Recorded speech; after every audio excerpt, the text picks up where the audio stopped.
All right, here we go. It is episode 22 of the Odd G's podcast presented by Bet Parks. Harry Mace, Jason Martinez, what's going on? Ha! Hey, man, I'm still in a post NFL draft haze and trying to come to grips with the fact that the 76ers will be eliminated probably within the week. I was talking to one of the guys at Wawa. Walter is his name. And he said, I think they get swept 4-0. Wow. I don't think they get swept. Well, I will say this, though. I mean, I was talking about this with a couple of guys the other day. Like, Embiid's going to miss, we know, the first two games. What if he misses game 3? And let's say they go down 3-0 as a result. Do they bring it? They don't bring him back at all, right? So then they could get swept. No, I don't think so. If they're down 3-0, you're bringing Embiid back with a broken face and a torn ligament in his thumb? Yeah, and a concussion to boot, yeah, right? Well, that would be gone by then. That would have to be gone for him to come back, I would assume. But yeah, I mean, this thing just totally went all bad, and you didn't even know about it because I was watching the draft more intently than I was watching Game 6 of the series against Toronto. I had that on the little TV with no sound, and I had the big TV on the draft with sound. So I'm watching, and the game was long since over anyway. The 76ers were up like 25, 30 points late in that game. So I saw him hit the floor, but he hits the floor all the time. So I never really thought much of it. This is, how many times have we seen Joel Embiid crash to the ground after being hit or whatever? And I thought nothing of it. He's Mr. Drama King anyway. He plays everything up. So you never know what to believe. So I didn't really find out about the injury or know the severity of it till the next day. Yeah. And then I'm like, wait a second. Why was he in the game? They were up 30 points with 4 minutes to go, and he's got a torn ligament in his thumb. Why is he in the fucking game? Yeah, you're right. And this is, I know the NBA's got the 3-point line and all that, Harry. Yeah. But that's too much to come back from. Like, what are we doing here? We got to protect the guy a little bit. There's no ridiculous upside to it. Now, I know Doc Rivers is no stranger to blowing leads. Yeah. I get all that. But if you can't hold a 30-point lead with 4 minutes to go, something's wrong. What are we doing here? Yeah. You're irrelevant anyway. Yeah. And he's so prone to this kind of stuff. And he's doing the airplane thing down the court. And, we love some of that histrionics and all that stuff. But, was that really necessary there too? I mean, they went to game 6 with this team. They should have dispatched of them in 4 games. Yeah. And they missed the opportunity to do that. Right. I mean, there's the wear and tear that Embiid doesn't need. Right. What are you doing? Rubbing in their face when they took you to 6 games to begin with.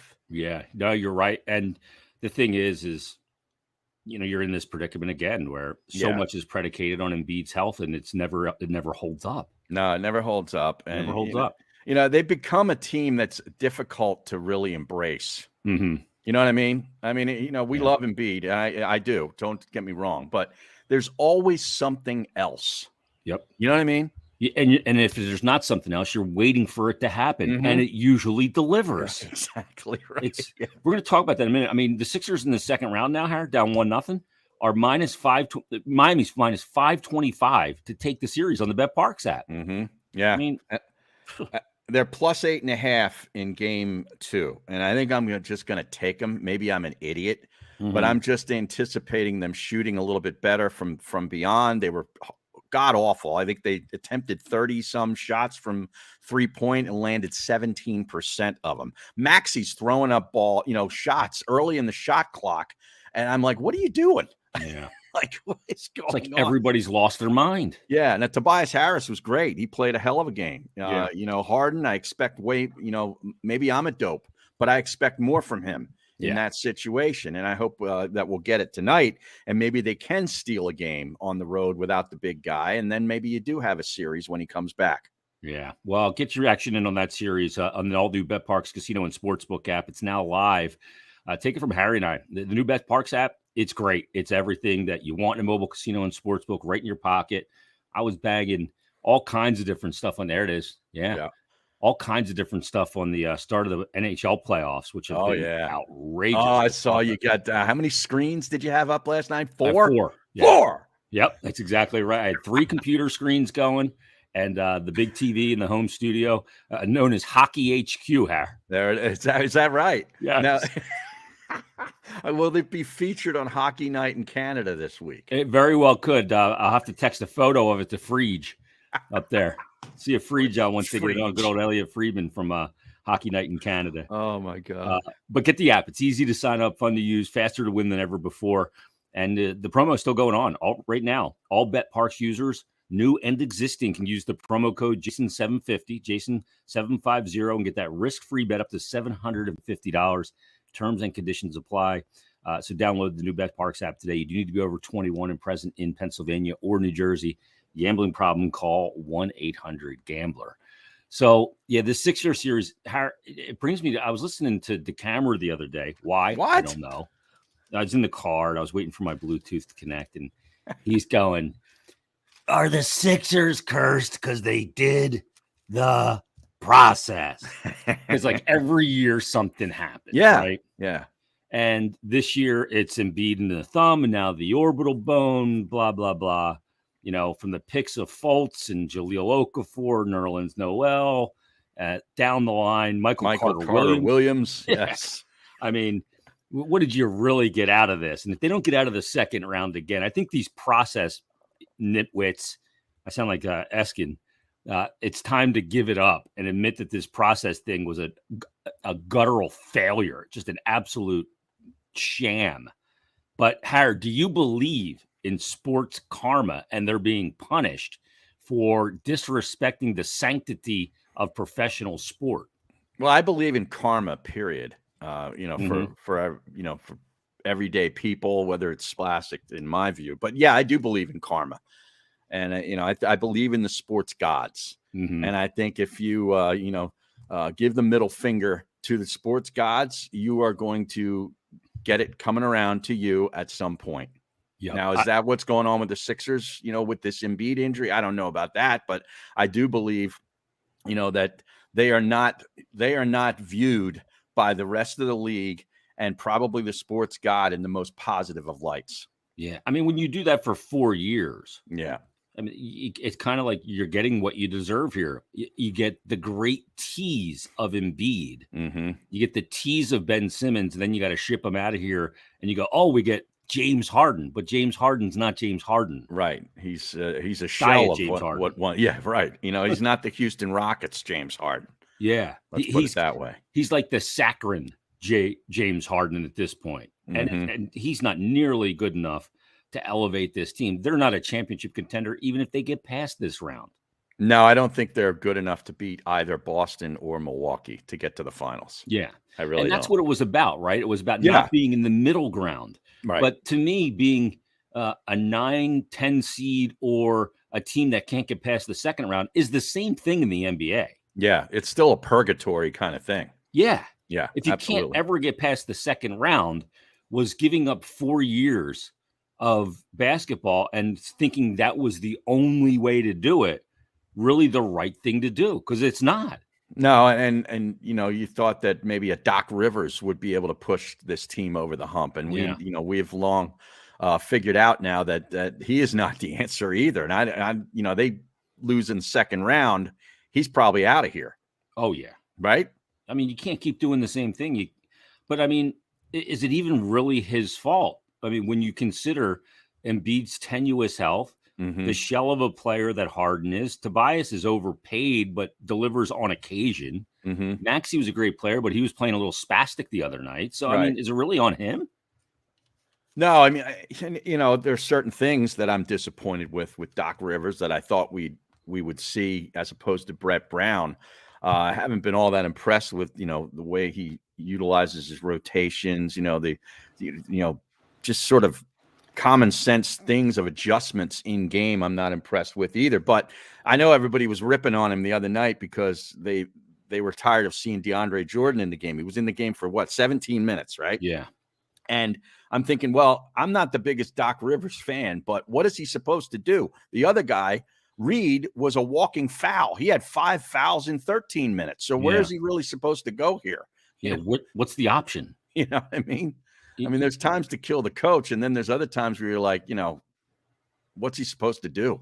Yeah, you're right, though. Sometimes he seems to get lost in the run of the opposition Mm-hmm. and does not react nearly quick enough to it, whether it's a timeout, making some substitutions, getting guys back in the game. He seems too rigid sometimes with his substitutions and the time of the game that he likes to do it. And Mm-hmm. it's not the game that's dictating it, it's his rigidity that's dictating it. And that's wrong.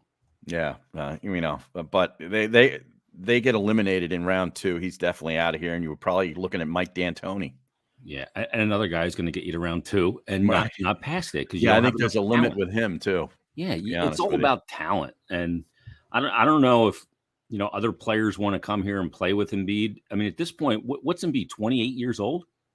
Is that what he is? I don't even know. I I mean, don't even know how old he was when he was in college. I yeah. mean, seriously, it's up This for is debate. probably a guessing game, right? Yeah, really. So, but yeah, I mean, I think what you're getting to is there's a window, Yeah, where he's going to be viable, and every time there's a new injury, and I know an orbital bone isn't going to affect his ability to play in the future, but it just seems like things find him.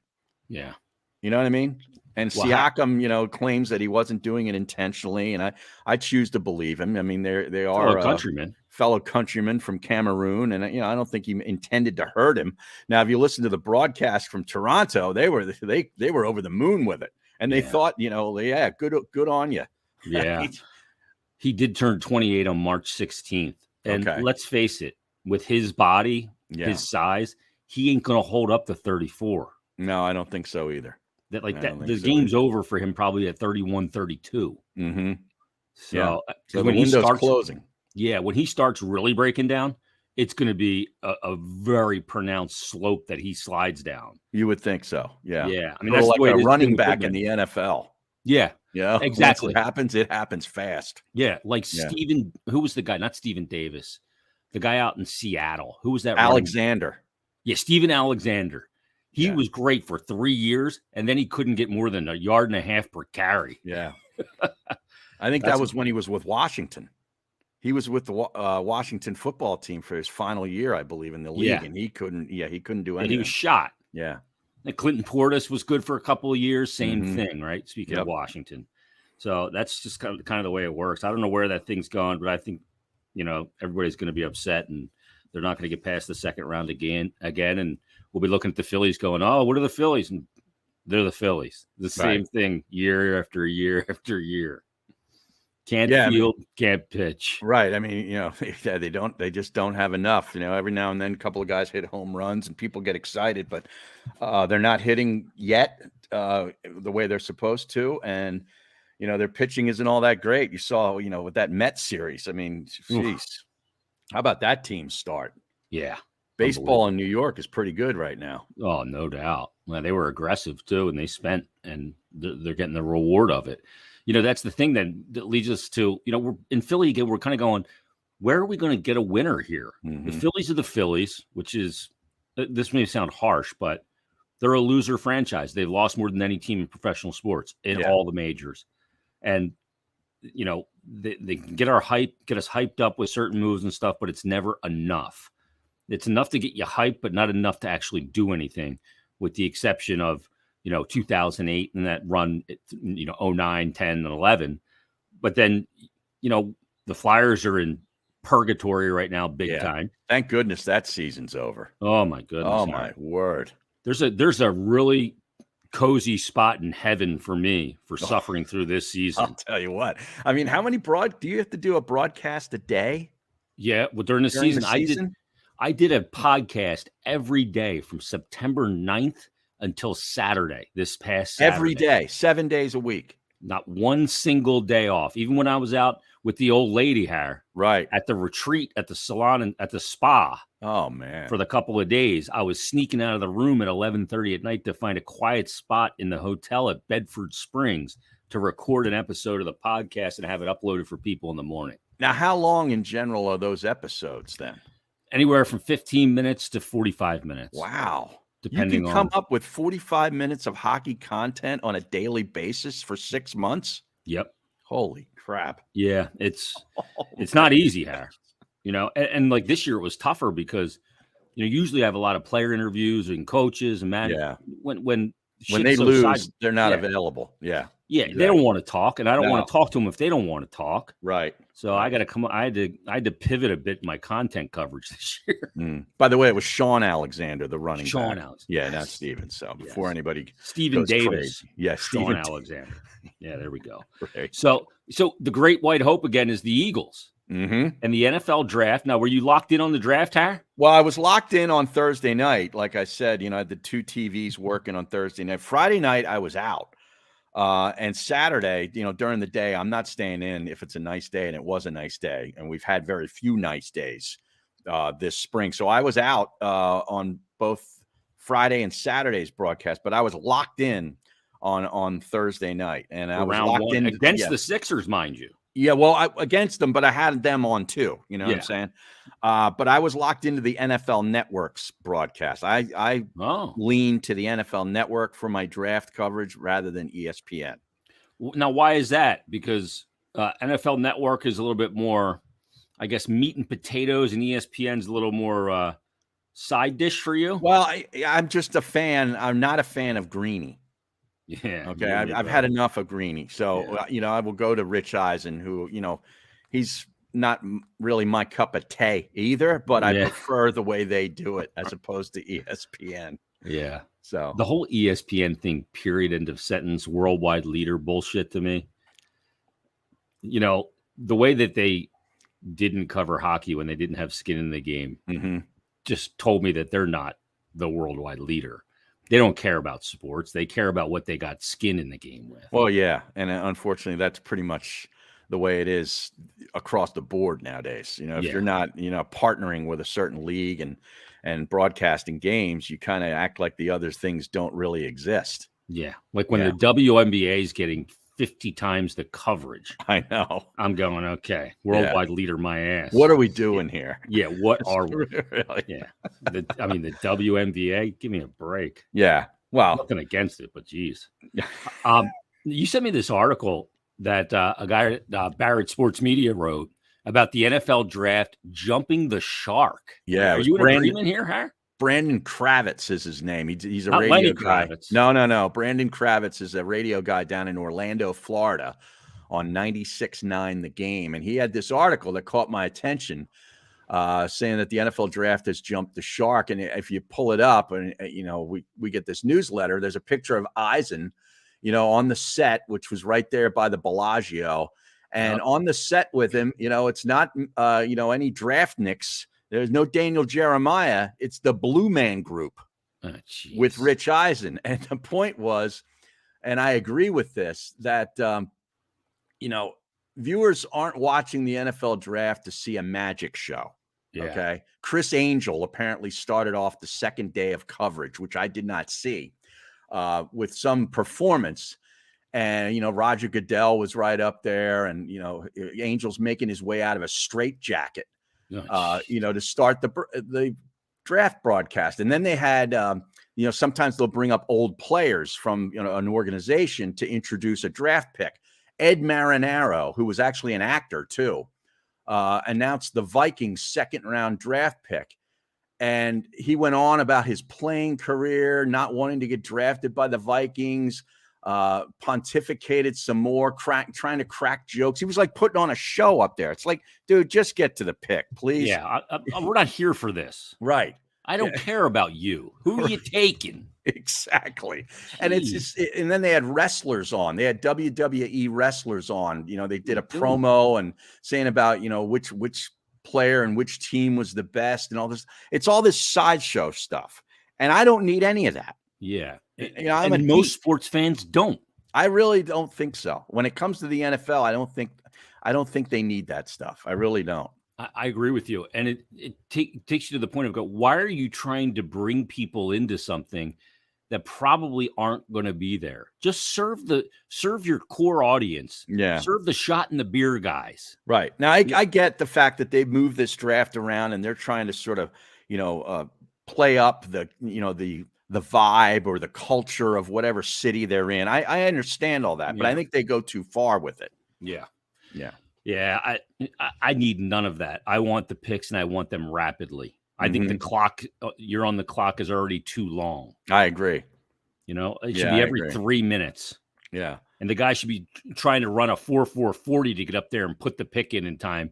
And if Howie Roseman can't run it fast enough, you lose your pick. Right. Howie Roseman had the phones working all weekend, though. How many trades did he make? Man, that guy, he is Trader Howie. I mean, you talk about serving an audience. You know what you're going to get from him, and he gives it to you. He's never boring. He's good copy. He is. I'm not a huge fan of him, but he made some moves here in this draft. And what'd you think of the first round pick and then the trade? I tell you, man, I love AJ Brown being a part of this team. I mean, they finally have now a real veteran presence and guy that knows how to play. I mean, he's had a couple of great years down in Tennessee, and you pair him with Devontae Smith. I mean, that's going to be something to see. Their offense, some veteran into that wide receiver room. Yeah, they needed that. Yep. Because I mean, obviously, it's kind of interesting the way it turned out that they make a move with Tennessee, who didn't want to pay AJ Brown. He ends up getting $57 million guaranteed, a 4-year contract from the Eagles. Tennessee didn't want to do that, so they do. What do? They draft the guy that was compared to him in the draft, in Burks from Arkansas, who was one of the players that I thought the Eagles might have had some interest in. So they went with the sure thing rather than taking another first round pick with a wide receiver and rolling the dice. And I love it because they've rolled the dice and it's come up, snake eyes too many times. Yeah. It's come up craps too many times. Crapped out. And the known commodity is the big part, because if you want to move forward, you got to have that known commodity. And, if you have the money to be able to commit to it, good. But it is worrisome to me in the sense that, why did Tennessee want to move on? Do we know the whole story here? Well, I just don't think they wanted to invest in that position with that amount of money with this guy. I mean, but the Eagles ended up trading the 18th pick and the 101st pick for a stud wide receiver. So, I'm good with it. The move up to get Jordan Davis, if he can eventually, play 3 downs, it's a great move. Because he's an absolute beast, man. I mean, this guy ran a 4.75 40, I believe, somewhere around 4.78, I think it was. Yeah. At the size, it's freakish what this guy can do. He occupies 2 and 3 blockers at a time against teams like Alabama. So you'll be able to do that in the NFL. Yeah. So he's like that's like watching a industrial size refrigerator freezer from a restaurant run a 4.78 40. Exactly. Huge. Yeah, he's a monster. And then they get Cam Jurgens in the 3rd round, I believe it was. Actually, no, that was the 2nd round. Yeah. The center from Nebraska, who apparently Jason Kelsey helped them draft. He said, he's the guy. Let's go get him as my heir apparent. So, Kelsey probably only be around here for maybe one more season. So you got that. I mean, you look at what they have on both lines, offensive and defensive. It's pretty impressive. Yeah.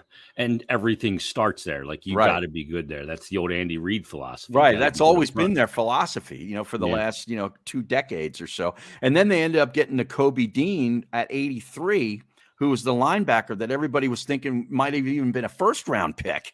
Yeah. And, everybody had been wanting a linebacker here for so long, and they finally get a guy to play the inside. Maybe he might have had some sort of pectoral issue, and some guys might have thought he was undersized. But, man, that guy played for the best defense in college football that had 5 players taken in the 1st round, which is unbelievable. I think it's an all-time record from one side of the ball from one college in the 1st round, and he ends up falling in the 3rd round. He's a hell of a player. He was the heart and soul of that defense for Georgia. So I like the draft. I thought the Eagles did a nice job. Yeah, and the thing about the draft is when it ends, then you get the rookie mini camp. You start to get to the OTAs and everything. The schedule release is coming soon. Yeah. Oh, that's a big day here on sports radio. Oh yeah. Anthony doing W's and L's with give him every a win, call. give him a loss, dog. Yeah. Yes. All right. Week 7, they're going to be in Cleveland. Well, what do you got? Well, and also you look at the road games and plan your road trip. Like, what's the one place that you got to go? The road trip. That's on the road, right? Yeah. Yeah. Who are the Eagles' opponents in 2022? I'm going to bring it up. Schedule opponents, because we got to find it. Let's beat sports radio to it, Har. So for the Eagles, they have team by team opponents. The Eagle, that's not what I want. Yeah, forget about the division games. We all know those. Yeah, you're going to play each of those teams twice. So when you get into the NFC East, the Eagles, their opponents for the 2022 seasons, obviously Dallas, New York, these are home. Mm-hmm. Washington, then Green Bay, they have it Lincoln Financial Field. Right. So there you go. They go on the road to Indianapolis, to Houston, Detroit, Chicago, and Arizona. Houston, you say Houston, Harry? Yeah, I said and Houston. Indy. Yeah, and Indy. Indy's an easy trip. Yeah. It's an impressive stadium. It's a fun town. It's a good town for an event. I've been to a Final Four there, and so that's an easy trip. But probably Arizona. Yeah, go out a good and one. Play some golf in Scottsdale or something. You're hoping you get Arizona early when they're without the receiver. Yeah, but then when you go out there, it's real hot. Well, it's going to be hot there tonight. It's a desert. Yeah, and it's nice though in the wintertime, like we like it hot or something. Yeah. Houston, I've been to Houston a few times. It's okay. Yeah. It's nothing great. Yeah. Detroit, I can do without. Chicago, that's a good trip. Well, that one again depends on when it is though, Harry. If that's December 17th, yeah, that's tough putt. Good point. Yeah, September in Chicago would be nice. Oh, on the lake. You can go to the Wrigley. Yeah, absolutely. It's beautiful. I was out there in 2010 for the Cup final. Me and the old lady went out. Oh, yeah. And it was Memorial Day weekend, game 1 and 2. Nice. And that was also when Doc Holliday, it was during game 1 of the Cup final, and Doc Holliday threw the perfect game. Oh, wow. So I was in the bowels of the United Center watching that, Har. And because Doc played in Toronto, all the Canadian media was hunkered down on it. Oh, yeah. Including the one and only Don Cherry watching the game with us. What suit was he wearing? It was a black and white checkered on the cuffs with the huge shoulders. Like everything was oversized, and like the shirt things are like 4 feet long. Right. And the hair and the beard. Lapels are big, and the collars. That Chicago trip though. Like maybe Notre Dame plays at home that weekend. You can go out there for a Saturday with the Golden Dome with Tom Byrne. Yeah, that would be fantastic. I've never been to Notre Dame. You haven't? One of those temples of sport. I've done a game there. Oh, for when Temple played there, correct? Yeah. They got blown out, but I did the game. Did you go by Touchdown Jesus, Hack? Oh, yeah, absolutely. Yeah, you can't see it from the field anymore. Yeah, that's like an outrage. You used to, because they built the stadium. They've remodeled that stadium. They've done a nice job with it, but now you can't see it from the field. Why aren't they elevated up a little higher on a platform so you can see it from the field? Well, it's part of the library, I think. It's on the library. You can't elevate the library. They should go full Josh Groban and you raise me up, Har. And raise up Touchdown Jesus. I think that's the only time Josh Groban will be mentioned on a show with me ever. Oh, he's a good singer, though, Har. Yeah? Yeah. He sings that "You Raise Me Up" song. And does Metallica do a cover version of that song? Not yet, but that's not a bad idea. I may put one of those together. Yeah. Wouldn't that be funny? Version. Like if a guy like Josh Groban toured like with Metallica and used them as his backing band. Yeah. That would be hilarious. Yeah. I'd actually go see that maybe. Josh Groban singing Enter Sandman. Yes. That would who's the crooner? Michael Bublé. Yeah, singing Bublé. Metallica would be great as well. Right. Or like Black Sabbath. Bublé doing Black Sabbath. Yes. Iron Man. Right. That would be classic. By the way, did you see that The Who is going to be in town? Now, when is that? Is that this week? I don't know, but I know they're touring, and it's just, of course, the two of them, Daltrey and Entwistle. Yeah, so you see them, and you go, who? Yeah. Who else is with them? I know. I mean, it's a running joke, but weren't they the ones that started the Final Tour nonsense decades ago? Oh, they may have been. I think they were the one that said, like this is the final tour of the Who, and it's like 35 years ago in '86. Yeah, the farewell tour. It's unbelievable. I went and saw Ozzy's retirement tour, Har. And 2 years later, I went and saw Ozzy's retirement sucks tour. And I think that was in 97. Yeah. Yeah. So It's too much. I mean, I love the Who, don't get me wrong. And yeah. I've seen them before and they're great. But I would have no interest in this. So did you see him with Entwistle and who was the drummer? I want to say Danny Jones? Kenny Jones. Kenny Jones. Yeah, Headphones? I believe Kenny Jones was the drummer. I know Entwistle was still with the band. Okay. So this is before he expired. Did he play Boris the Spider on the? Yeah, I believe he did. On the Explorer bass. Oh yeah, huge bass. Yeah, Boris the Spider. Man, he would just hang out back there, like by the amps. Man, he didn't do a whole lot of moving around, did John? You didn't need to with Pete. No. Pete was windmilling all over the stage. Well, yeah, and then you get Daltrey, who's one of the best front men in rock and roll history. Yeah, and all the microphone. Yeah, it's great. He's had to eclipse at least a number of stagehands in his career that were coming up to pick up a mic stand, and he decided to start swinging that thing. No doubt about it. Yeah, I'm not interested. They're playing with an orchestra too. They are. Yeah, and I know Metallica did the orchestra thing, and I wasn't interested in that. It was you didn't see that tour. Symphony and Metallica. You didn't go see that one? No, a buddy of mine went up and saw it in New York, said it was great, but I'm more into like the thrash and the chunk and being up there in a pair of black jeans and a ripped black shirt. I don't need all the Michael Kamen and the San Francisco Symphony there. Right. Yeah, it's not for me. Now, do you think our buddy John DeBella, who's a devotee to Pete Townsend, do you think he'll be in attendance? There's not a doubt, a shred of doubt in my mind. Mm-hmm.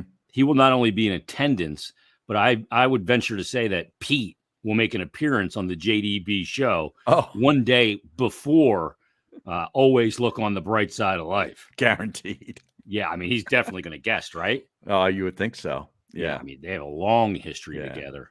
And that interview will be recorded in an afternoon prior to when it airs. I don't know that Pete's getting up early to check in. No, Pete's days of getting up early ended long before the Who likely have. Morning show, no. Yeah. We tape in the afternoon. You can play in the morning. I have his autobiography. Pete? Now, I want to read. That's one of the two books that I'd like to get through this year are the Keith Richards autobiography and Pete Townsend. Jeez, you're probably intoxicated by the time you read that Keith Richards one. Mm-hmm. That's the idea. Yeah. Top 3 Who songs for you? Like I think of Pete, like Eminence Front, because he sings so much on that one. It's a great song. 515 is one of my favorites from Quadrophenia. Okay. I also like I'm One from Quadrophenia, that Pete on the acoustic guitar. Mm-hmm. And boy, I mean, Behind Blue Eyes is tough to leave out. Yeah. Bob O'Reilly. Yeah, or Won't Get Fooled Again. Yeah. The breakdown in Won't Get Fooled Again is one of the best ever. Yeah. The drums. Yeah. What about You Better You Better You Bet? Not one of my favorites. I mean, I won't turn the channel. It's kind of cheesy, right? It is. It is a little bit. Yeah. What about Pinball Wizard Hair? No. No? That's not one of my things. Oh, I'd much prefer the Quadrophenia to the Pinball Wizard. Okay, a little more psychedelic. Yeah. I'm a big Quadrophenia guy. All right. Yeah. I can go with you on that. I was always a fan, but never like a super fan of it. They never like really hit me. Oh yeah. Now some bands like Zeppelin and Plant and Page and that what they did hit me. The Who never hit me the same way. I like it, but it never kind of like the Doors like embedded themselves in me like a tick. Right. But the Who never did for me. Yeah, I like the Who. Like Meaty Beaty Big and Bouncy is a great record of singles, like but sort of their earlier kind of stuff. It's a great record. And the song Long Live Rock is awesome. Yeah. Long Live. That is a great tune. Yeah, it's a great one. Yeah, that is. I mean, some of his vocal performances are fantastic. I think for me with him, it was like almost too theatrical at times. So it felt I could see the Tommy stuff and felt a little more kind of Broadway-ish. Yeah.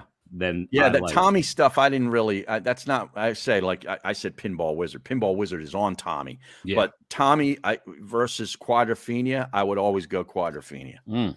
Yeah. Yeah. I'm trying to think like of any of these old bands that are still touring around that I'm going, okay, I need to see that band. Like you and I went and saw the Eagles. Right. Because I never saw the Eagles with James Taylor. It was, what was that, Citizens Bank Citizens Park? Bank Park. Yeah, that wasn't one of my favorite shows by them. I've seen them so many times. Yeah, you're too far. You got to see them indoors. Yeah. Right. Yeah. And Yeah. I don't like the outdoor show. It's too much space for me. I mean, the outdoor show had to be like a like a stadium thing where you're, I don't know, like the Citizens Bank Park shows are different. Yeah. Than like the old JFK shows. Mm-hmm. You know what I mean? Yeah, I do. I know exactly what you mean. Or if you go to like the outdoor, like whatever it's called over in Camden now. Yeah, it's been changed about 20 different times. Yeah, if you're in the lawn, it's like, okay, that's a cool lawn experience, but you're not really there for the show. Right. But if you have good, like I saw the Black Crowes with Jimmy Page in the 7th row center. Wow. At that Camden place. Yeah. And that was insane. Wow. Yeah, I saw Alan Jackson and John Anderson, a country show. Wow. In the John Anderson from Yes? No, John Anderson, the country singer, not John Anderson from Yes. He warmed up for Alan Jackson, and I saw it in the 2nd row at the Raleigh version of the amphitheater, the outdoor amphitheater thing.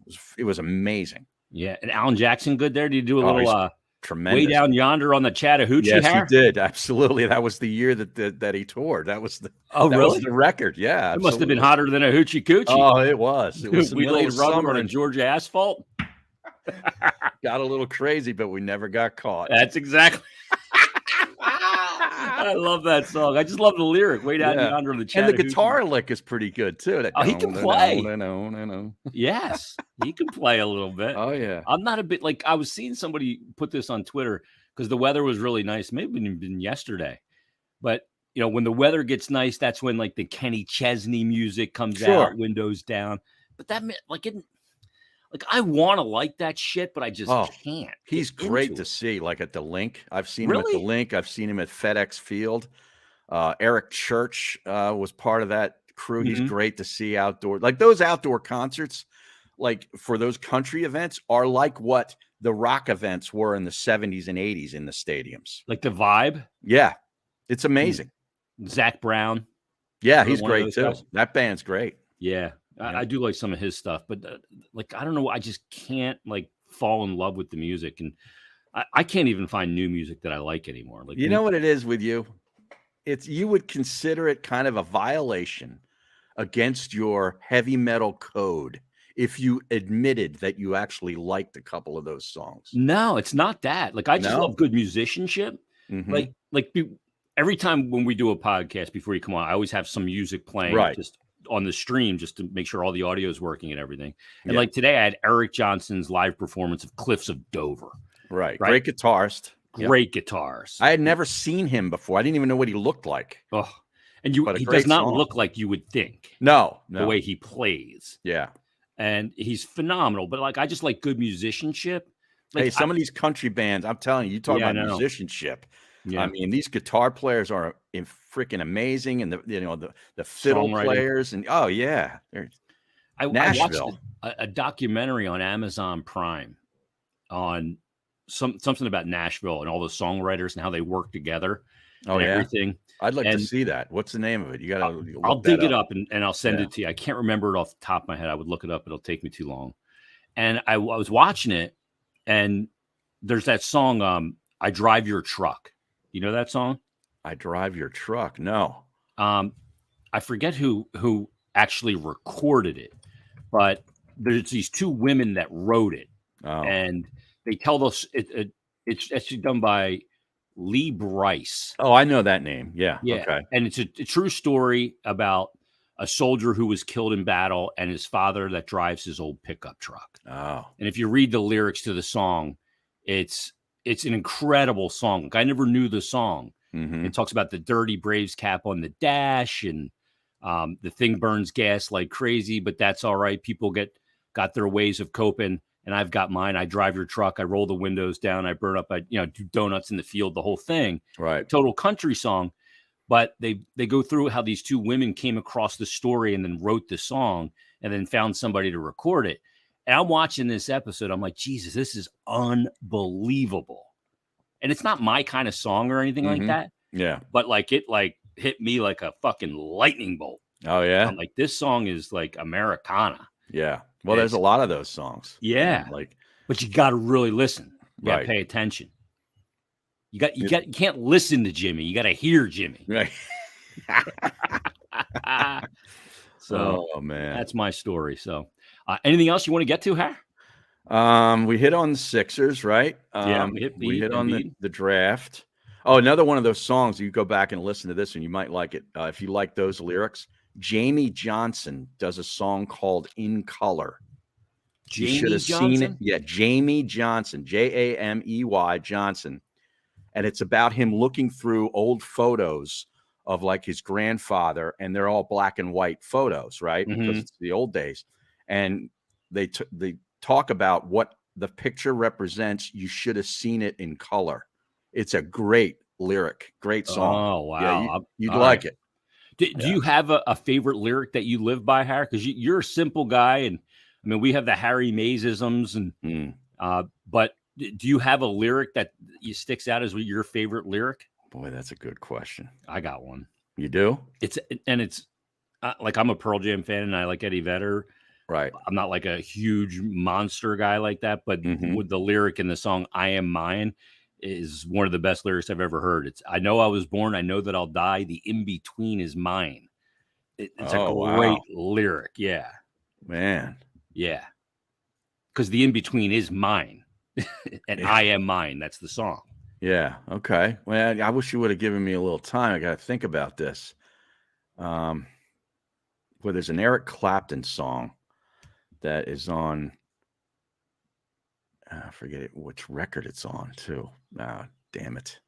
You know what? I'll have to look this up. Yeah. I mean, there's so many, like I have so many that I absolutely love, but that one from Vedder, I know I was born. I know that I'll die. The in between is mine. I actually have a shirt that has the lyric on it that I found. Man, fantastic one. That's pretty good. All right, let's tell the people about the Bet Parks app. Do you have any PGA bets, Harry, that you like? I'm actually going down to the tournament tomorrow. What? Yeah, it's down in suburban Washington, D.C. at TPC Potomac in Maryland. And the reason I'm going, Potomac. That's what my ex-wife's mother used to call it because they lived down there, the Potomac River. Yeah. Not Potomac. It was the Potomac. It was the Potomac, exactly. So I'm going to TPC Potomac and to see Brandon Matthews, my buddy who played at Temple and is on the Corn Ferry Tour. He got an exemption, a sponsor's exemption for this week's PGA tournament. So he's playing Thursday afternoon. He tees off at 2:22, and I'll be down there to follow his group around. Who's in his group? Anybody that we would know? No, you wouldn't know anybody else that he's playing with. I looked it up. All right. But does he have nice odds on the Bet Parks app, Har? You know, he's about like, man, what is he? I got him right here. 25,000 plus 25,000. So that's 250 to 1 to win it and 150 to 1 to lead after the first round. But I took a piece out of his top 40 play at plus 275. Okay. So, and what's his nname again? Brandon Matthews. He's on the Corn Ferry Tour. He'll be full time on the PGA Tour next year because he's all but qualified already. He's got a win on Corn Ferry. All right, so you're going to be heading to the Potomac. Yeah, I'll be down there. All right, and you'll have the Bet Parks app in your pocket, but you're going to have to go over to the Pennsylvania border. That's right. To get those wagers in. It's the all-new Bet Parks Casino and Sportsbook app. It is now live. Take it from me. Take it from Har. It's everything you want in a mobile casino and sportsbook, and it is right in your pocket. Easy to sign up, easy to use, fun to use, faster to win than ever before. And Bet Parks users, use the promo code Jason750. This is for new and existing users, and you're going to get a risk-free bet up to $750. Not bad. Terms and conditions apply. So do yourself a favor, download the Bet Parks app today. You do need to be over 21, present in Pennsylvania or New Jersey. Gambling problem? Call 1-800-GAMBLER. All right, next week, Har, episode 23. We'll How about crank it that? up. You're still trying to find that lyric, aren't you? Yeah, I am, and I can't find it. All right, you can text it to me, and I maybe we'll will. come up with a few for next week, and we'll play some audio samples of said lyrics as well. Are we allowed to do that? Yeah. Okay, good. Yeah, we'll take care of that. All right. That won't be a problem. All right, everybody, thanks for listening. Leave us a rating and review, and we'll talk to you next week on a brand new episode of Bet Parks Presents.